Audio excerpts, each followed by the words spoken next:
Welcome to SunnySpeaks, here again with another review for you, and you. And today, I'm here to talk about Sinners, written and directed by Ryan Coogler and starring Micheal B. Hailee Steinfeld, Wunmi Mosaku, and many more. All taking place in one day. Two twin brothers, Smoke and Stack, come back to their hometown to realize that not much has changed in 1930s Mississippi. Wanting to bring something positive to their community, they buy an old mill to host a juke joint for a night of soulful blues and mental escape from oppression. But when unexpected guests come asking to be invited in, the two brothers and the people they love most must face the music and make it to sunrise. This is so far the most positively discussed film on the internet I've seen all year. Does it live up to the hype though? Let's start with our main actor, Micheal B. I believe that the dual roles, Smoke and Stack, Micheal B. had to play in this film showed a new ceiling that this actor can reach, and I really hope that this performance gives him some sort of nomination for Best Actor in the Academy Awards next year. I believe on the acting side, he stands tall amongst other great performers and carries this film as a leading man, playing two characters seemingly effortlessly. Though hearing some behind the scenes recordings, it was a very difficult thing to achieve performance wise and to capture it visually. And I think that Micheal B. did an incredible job. He is incredible in this role, like genuinely something I never expected from this actor to be able to pull off, and I loved it. From the trailer, my main worry was that I wouldn't like one of the twins, the one that says, "Nah, we cousins." I thought that line was so stupid in the trailer, but in the movie, it's not bad at all. And that particular twin, Stack, was my favorite performance out of the two. So this movie surprised me a lot in many ways, and Micheal B. performance in particular was something that I was worried about. And by like the 15-20 minute mark, I forgot who I was looking at, and I was just watching these characters go through their day. I really loved his performance a lot. To talk about the twins individually, Smoke is the enforcer, financially motivated but with a good heart, seeing solutions the world places in front of him rather than dreaming bigger than his reality. I liked this character a lot because so much of what he does comes from a place of pain and fear, even though it's shown from a place of strength and power, which only makes his heroic turn more impactful and crowd-pleasing. Throughout the film, Smoke tries to teach what he's learned about the world throughout his travels, sometimes seeming condescending, but under the veil is really extending a hand, hoping to share the knowledge with his people in a place that oppresses them physically and mentally. Smoke's love story with Annie, played by Wunmi Mosaku, was the romantic highlight of this film for me. It was beautiful to see true black love and to not shy away from certain conversations and visuals to showcase their connection. Annie and Smoke look at the world differently. Annie practicing hoodoo and believing in higher powers, possibly in control. And like I said before, Smoke exists within this mental prison where money and power are the only things that get you to a happy ending. Those divides and ideals lead to fascinating discussions about ideology, and though the dialogue is great, it's truly the chemistry they had together on screen that makes their relationship so believable. Stack is the lover boy, sweet-talking dreamer of the two brothers. Despite the world that they both have grown up in, Stack is determined to not let this oppressive reality take away his smile or his sense of humor and fun. Both Smoke and Stack are teachers when they can be, but in completely different ways, which I found also very fascinating. And the ways that they choose to teach different characters is showing you a glimpse into how they operate in the world and how they see things. Stack's teachings leaning more on pleasure and short-term success, but in doing that, maximizing the time you have on this earth, because being a black man in the 30s in the South probably makes you feel like your days are numbered. Stack's love story with Mary, played by Hailee Steinfeld, is really good, and I also believe is metaphorical for who Stack is in so many ways. Stack falling in love with a white woman, despite the obvious consequences, is indicative of how he carries himself in the world and what matters most to him. And even when things are difficult, even when choosing the difficult path, as long as it's true to who you are and what you want in life, then it's worth whatever risk it may bring. And though at the same time never being obtuse, understanding those risks and acknowledging them, their dynamic and why they have instant tension when you first see them on screen together makes sense as the movie goes on, because the love that they have is very strong for each other, even if it can be a little toxic at times. Stack and Mary's chemistry works very well to me, with those two in particular in conversation having the punchiest dialogue in the entire film. And I liked how they could go from verbal sparring to poetic love statements pretty seamlessly. Though I really liked Wunmi Mosaku and Hailee Steinfeld's performances in this film, I do wish that they felt more like characters rather than add-ons to our main characters, and being more independent of their love interest. I think maybe it would have been cool to have them interact more, or have them interact with other characters more and seeing them more in their life, to have a deeper connection with who they are rather than who they are to these people. But at the same time, I do think it's written very beautifully how these characters and their dynamics with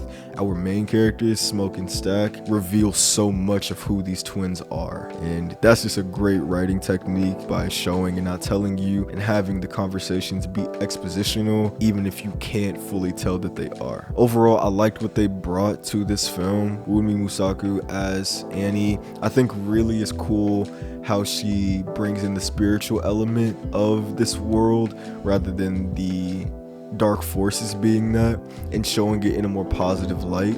And how Mary, played by Hailee Steinfeld, is able to bring in such a interesting dynamic, because she is so obviously out of place, and yet she feels so comfortable around all of this and saying the things she says, even if they sound very flagrant or odd at times, especially in this time period. But there's almost a beauty to that, how uncomfortable and how odd it may be her being in this position, but yet at the same time being somebody who is in love with a person and in love with a culture that they belong to, and wanting to do what they can to be respectful of that. I like how the movie navigates cultural conversations through characters and their connections with each other. And Micheal B. Jordan having to have two love interests in this movie and having them have to feel so different, the romantic connection but also just the dynamic between the two, I think he did that perfectly. Stack and Mary are a lot more loud and colorful with their love, and with Smoke and Annie, it's such a quiet and meditative and almost bittersweet love that they share together because of the tragedies that they've gone through together. Man,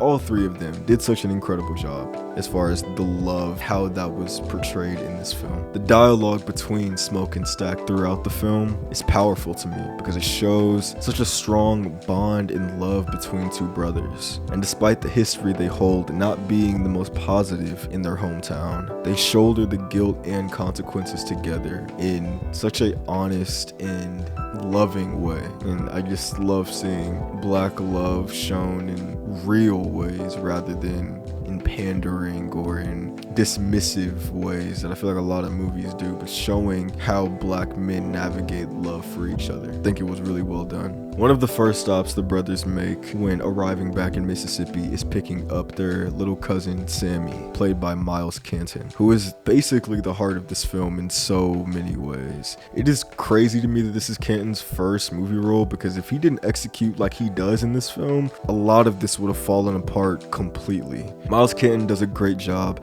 not just with the musical performances or with his small monologues, but even when he's not saying anything, you can feel that his character is taking in the information that he is being told, either by his cousins or by the women in his life or by his father, because his father's a preacher and him making music is a big conflict between him and his dad, but also just the world overall. He is such a observer of this reality, and we are basically supposed to be in Sammie's shoes throughout this film, and I think he did a great job of being a good avatar to follow throughout this bloody and thrilling ride. One of the coolest writing devices to me being that Smoke and Stack both see Sammie's gift with music differently. Smoke seeing it as a distraction and possibly dangerous, and Stack seeing it as a beautiful blessing and a possible way out of the reality that they've faced together. The conversations between the cousins being so nuanced and lived in, which only makes Sammie's decision on what to do with his life at the end so much more profound and impactful. Speaking on music, the score by Ludwig Gorranson is one of the best scores I've heard in a movie in a long time. I've talked about how great Micheal B. Jordan is, how great the acting is, but the score in this movie is the best part of the film. I loved it so much, and I've actually been listening to it now days after seeing the film. It transports you, excites you, uplifts, and can invoke fear with no words being said. I truly think the music created in this film, not the musical performances, though those are great by Miles Caton and Jane Lawson as Perline, but the actual score of this film heightens everything to an incredible degree. Even just scenes where they're just talking and you hear the music ramp up, it is crazy how great that score is, and genuinely is something that I think could win awards on his own. Ludwig Göransson continues a legendary streak of excellence with movie scores, and he is going to be up there with the Hans Zimmers of the world. Like, he is incredible, man. Incredible. My second favorite part of this movie is the visuals. They are so dope. This movie looks so fucking cool, man. Like, Coogler and his cinematographer, Autumn Derald Arkapaw, create such a beautifully atmospheric film. I love the color theory and sets. Honestly, once this movie starts, I feel like it took my eyes hostage, and I was locked in for the entire runtime. I saw Sinners in 70mm IMAX to get the full experience that Ryan Coogler has been talking about, and I enjoyed it a lot, only being my second time seeing a film in IMAX. And I would say that Dune Part 2 is my favorite IMAX experience I've had because it was a full widescreen the whole time, but the way that Coogler uses the full screen as a way to enhance scenes, as a way to enhance the narrative and push things forward using IMAX in a narrative way is incredible. And he really was on one with this film as far as how he saw the vision for it, especially again adding the score and the visuals together makes this movie it is like you are entering like this portal, this little pocket dimension that completely envelops you. This movie is really great, and I feel thankful to even be able to talk about it right now. Now let's talk about the horror. The movie is very inspired by From Dusk Till Dawn in so many ways. I was watching a podcast and they said the bones of this movie is basically From Dusk Till Dawn, and it absolutely is that. Two brothers who do illegal shit find themselves in a isolated area where vampires come and are doing crazy shit. It's very similar, but again, the way that Ryan Coogler chooses to use vampires in a metaphorical sense and bridging the gap with music as well makes it such a different experience than From Dusk Till Dawn, and makes the first half of this film, I would say, even more impactful than what From Dusk Till Dawn did because of the heightened anxiety and stress because of the racism that they face and just the world that they exist in. I tried in the scripting process to mirror my experience watching the film because it takes about like an hour or so to get to the explosive bloody action in Vamps. Is it worth the wait? I think so, but a criticism I'll say is that I wish the movie tried to be scarier. It does in the beginning, and I really like the juxtaposition of the horror.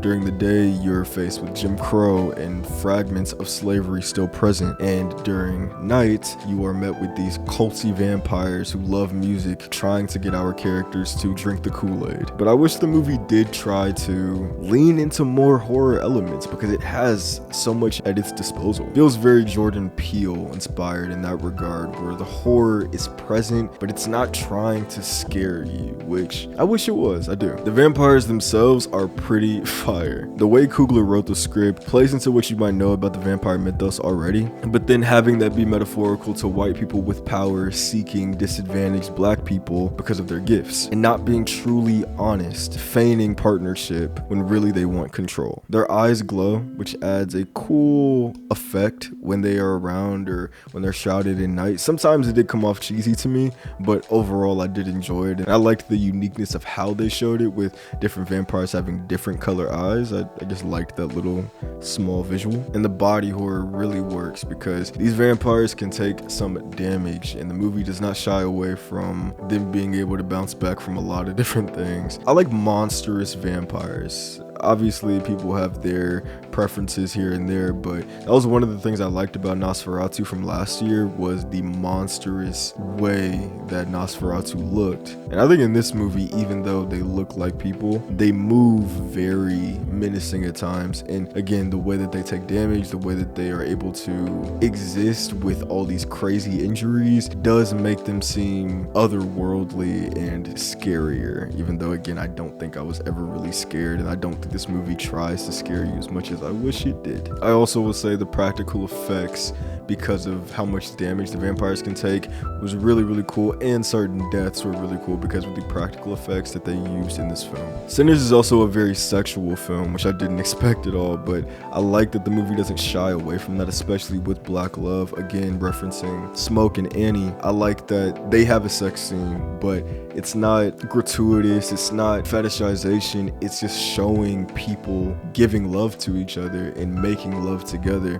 And I like that a actress like Wunmi Mosaku was able to be sexy and be attractive in this film, because she is. And if you do have a problem with that, that is completely on you. I like that Ryan Coogler allows this film to have anybody, any shape and size, be able to be cool and be funny and be musically inclined and be a vampire or whatever, that anybody can be a hero and anybody can be a cool guy or a cool girl in this film. And I really like that, especially black people. When talking about the sexual aspects of this film, it really goes deeper than that. This whole movie is about desire and what you do for the things that you want. And in most depictions of vampires, they weaponize desire and are kind of a prisoner to their own desire. And so I like that the characters mirror what the vampires want as well, and almost a bridge between our protagonists and antagonists. Jack O'Connell as Remmick, I would say, is a great villain as our head vamp in this film. I liked how his manipulation was intimidating yet intriguing, and there's real emotion with this character that creates an interesting gray area for vampires in this film, which I didn't expect. Remmick's goal is to get Sammie because of what he's capable of doing with his music. When Sammie performs at the juke joint, the power of his music is what alerts the vampires in the first place, which is a cool plot device to me. Jack O'Connell also has really cool musical performances as well in this movie that makes him even harder to look away from when he is on screen. And though not much is said about Remmick's history, I feel like they give you enough in the dialogue and in the visual presentation to make you want to read in between the lines and to wonder about his past. Sinners has a lot to say. That's probably why this review is as long as it is. This is a message film first, and that brings in some of the best and worst parts of this film for me. Sinners is as much of a horror film as it is a musical, drama, period piece, action, and comedy. And in doing that, I think it mirrors closer to life, showing the different shades of emotion, which I truly appreciate. And I think the overall message of this film, I agree with, but my biggest problem with this movie is that it doesn't take itself as seriously as I would have liked. And I think it tries to be too accessible. And though understanding why, because it's a big budget blockbuster film that is an original IP. And just because I say it's accessible does not mean I don't understand that a lot of the real themes that Ryan Coogler is trying to say about culture and black culture are woven within the horror elements and woven within the narrative. But I do feel like there's too much levity for such a horrible situation, and I think that creates a lot of disconnect with the outcome of the story. To me, I felt like the comedy in this movie a lot of the time fell flat or fell out of place, especially when the climax of the film starts. A character I've been hesitant to talk about because many people have sung his praises, and I'm not here to say that you're wrong, but Delroy Lindo as Delta Slim was not a character I felt connected to. In every review I've watched, for many people, this is the character that stole the show. And for me, a lot of times I feel like this is the character that I got annoyed by the most. I will say he has one of the best scenes in this entire movie when Slim, Stack, and Sammie are in the car and he's talking about his friend or brother who died horribly. And the way that they film that is incredible. but his performance is great too. And I also think Delroy Lindo does a great job of playing this character. I just don't like this type of character. I get what people say when they're like, oh, I know this guy, I know this uncle, and like, yeah, I know those people too. And again, I don't hate this character. I don't think he ruins the whole thing, but I do think that he is a plot device to allow levity and to allow fun and to allow humor. And I think that that takes away from a lot of the real danger and threat that this situation poses. And with that, I think it takes away a lot of the impact of what all of this could be at the end. Even though I do think it is impactful and I do think his character holds merit and weight, but the humor that his character brought, I was not a fan of. I'm truly glad it works for other people and that people love him in this film, and if he wins an award, I am not gonna be angry about it. I'm not a fan at all, but I am really happy for everybody who does enjoy his performance, and I'm happy that he's getting his flowers.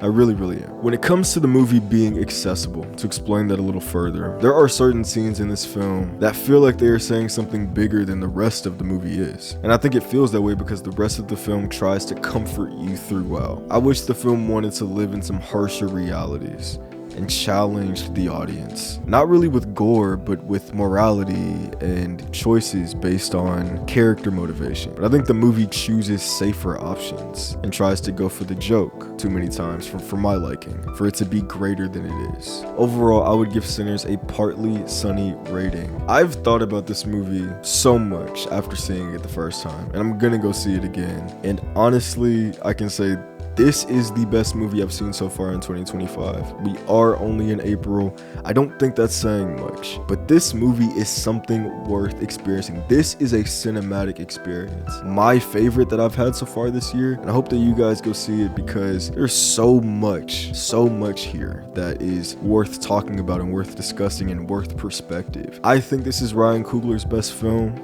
I say that uninformed because I've never seen Fruitvale Station, and I will do my homework on that very soon. But I think this is Ryan Coogler's best directed film. I think this is easily Micheal B. Jordan's best performance he's ever put on screen. To perform as two different people, and to not only have to do that on a technical level, but then to make the performances feel lived in and to feel like these are two different people, but they are twin brothers when you know that they're not. It's incredible what he was able to accomplish here, and he deserves all the flowers in the world. I don't think we needed Jonathan Majors in this film, even though that was the rumor, and that was something I said too, but after seeing the film, I do not believe he was needed in this at all.